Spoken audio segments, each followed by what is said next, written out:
Salve galera! Nesse vídeo farei um polimento no Fusqueira. Então, já fui tirando os frisos laterais. E tirei também os grampos do friso. E após tirar os para-choques, já comecei a etapa de polimento, lembrando que já fiz a lavagem ácida e a descontaminação com a Claybar.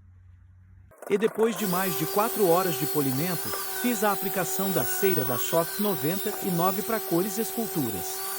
Comenta aí e deixa um like para fortalecer. E depois foi só colocar os grampos e os frisos novos no lugar. E lembrando que esse Fusca foi pintado em 2016 e estava há 3 anos parado no tempo, pegando sol e chuva, até que deu um brilho mais ou menos, né?